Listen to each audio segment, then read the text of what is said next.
সঙ্গে জড়িত তাদের জন্য দ্রুত একটি তদন্ত কমিটি গঠন করে তাদেরকে দ্রুত শাস্তির আওতায় আনতে হবে, ঠিক কিনা বলেন? মোহতারাম হাজিরিন, আরেকটি ভাষায় কথা বলে দিতে চাই। আল্লামা জুনায়েদ বাবুনগরী রাহিমাহুল্লাহ। আউযু বিল্লাহি মিনাশ শাইতানির রাজীম। বিসমিল্লাহির রহমানির রহিম। ইন্নামা ইয়াখশাল্লাহা মিন ইবাদিহিল উলামা। সাদাকাল্লাহুল আযীম। قال النبي صلى الله عليه وسلم العلماء ورثة الأنبياء। উপস্থিত আজকের কায়েদে মিল্লাত আপসহীন রাহবার আল্লামা জুনায়েদ বাবুনগরী রাহিমাহুল্লাহর জীবন কর্ম ও অবদান শীর্ষক আলোচনার সবার অতিথিবৃন্দ এবং মঞ্চে উপস্থিত আছেন আমাদের বাংলাদেশের অন্যতম বড় বড় উলামায়ে কেরাম এবং বিশেষ করে আল্লামা জুনায়েদ বাবুনগরী রাহিমাহুল্লাহ তাআলা ওনার পরিবারের সদস্যগণ এখানে উপস্থিত আছেন। আর আমার সামনে উপবিষ্ট বাংলার বিভিন্ন জায়গা থেকে আগত বিশেষ করে হাটাজারি মাদ্রাসার তুলাবায়ে ইলজাম। আমি সংক্ষিপ্তভাবে একটি কথা বলে আমার কথা শেষ করে দিব। আসলে হুজুর এত বড় ব্যক্তিত্ব, আর হুজুরের যে জুতা বহন করার তাওফিক হয়েছে, এই জন্য আমি শুকরিয়া আদায় করে শেষ করতে পারবো না যে আমাকে যে হুজুর এই সুযোগটা দিয়েছেন হুজুরের খেদমত করা। এই জন্য আমি কৃতজ্ঞ থাকবো হুজুরের প্রতি এবং হুজুরের পরিবারের প্রতি। আর যে একটি কথা বলে আমি শেষ করে যে আমার সময় স্বল্প।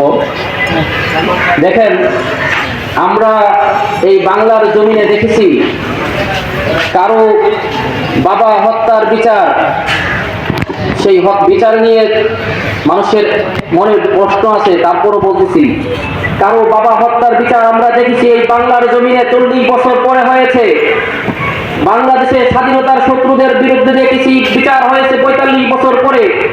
এই জন্য আমি আজকের এই আলোচনা সভা থেকে স্পষ্ট ভাষায় বলে দিতে চাই, যারা আল্লামা জুনায়েদ বাবুনগরী রাহিমাহুল্লাহকে সেই 5ই মে শাপলা চত্বর থেকে সুস্থ অবস্থায় ধরে নিয়ে আল্লামা জুনায়েদ বাবুনগরীকে এমনভাবে নির্মমভাবে তারা অত্যাচার করেছে, মানসিকভাবে শারীরিকভাবে তারা আল্লামা জুনায়েদ বাবুনগরীকে হুইল চেয়ার দিয়ে বের করেছে।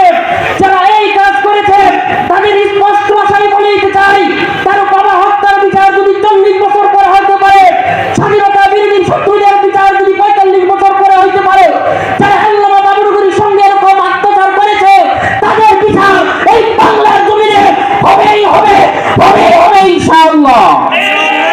মোহতারাম হাজিরিন, মনে রাখবেন আল্লামা জুনায়েদ বাবুনগরীর সৈনিকরা এখনো রয়ে গেছে।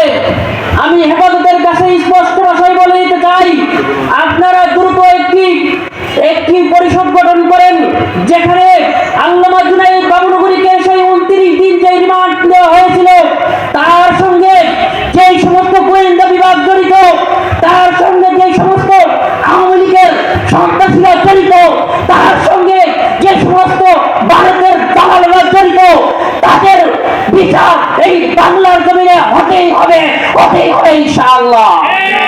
আমার শেষ কথা বলে দিতে চাই, যারা আল্লামা জুনায়েদ বাবুনগরীকে এই শাপলা চত্বরের পর থেকে দীর্ঘ 8টি বছর হুজুর কোনো রাত আরামে বইতে পারে নাই, কোনো একটি সময় আরামে হুজুর টয়লেটে পর্যন্ত যাইতে পারে নাই।